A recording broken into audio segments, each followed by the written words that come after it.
My teenage son moved in with my ex-husband yesterday after I told him I won't let him quit his part-time job just because he got a small scholarship for college. And now my ex is saying I'm being too hard on him when I should be celebrating his academic achievement instead of forcing him to work. I'm 43 and my son just turned 17. He's a senior in high school. I've been divorced from his father for 8 years. We share custody, but my son primarily lives with me during the school year. 2 months ago, my son got a job at a local grocery store stocking shelves. He works about 15 hours a week, mostly on weekends. He makes $12 an hour and uses the money for gas, eating out with friends, and saving some for college. When he got the job, I told him it was a good idea to learn work ethic and save money. He agreed and seemed happy to have his own income. Last week, he got a letter saying he received a scholarship for $5,000 for his first year of college. It's for academic achievement. I was really proud of him and we celebrated. It's a great accomplishment. 2 days ago, he told me he wants to quit his job. I asked why. He said because he got a scholarship so he doesn't need to work anymore. I said the scholarship is $5,000. College costs way more than that. He said he knows, but he wants to focus on finishing high school strong and enjoying his last semester. I said he can do both like he's been doing. He said he's tired of working weekends. I said everyone's tired of working, but that's life. He said he's still in high school and shouldn't have to work if he doesn't want to. I said as long as he's living under my roof and I'm paying most of his expenses,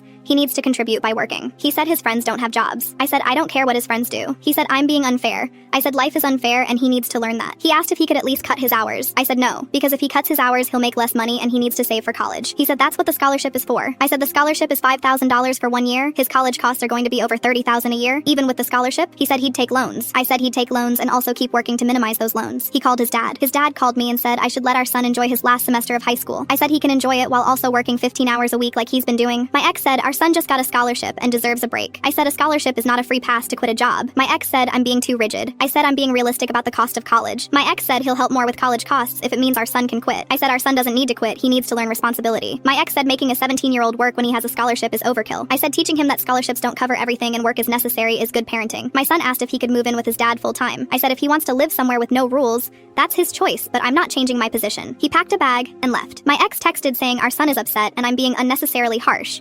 I said I'm teaching him real-world skills. My ex said there's plenty of time to learn real-world skills after high school. I said high school is exactly when you should be learning these skills. My ex said I'm prioritizing my principles over my son's happiness. I said I'm prioritizing my son's future over his temporary comfort. My ex said our son worked hard for that scholarship and should be rewarded, not punished. I said keeping his job isn't punishment. My sister says I'm being too strict. She says most high school kids don't work and are fine. I said most high school kids also go into massive debt for college. My best friend says I have a point about teaching work ethic, but maybe I could compromise. I said there's no compromise. He either works or he doesn't. Am I the asshole?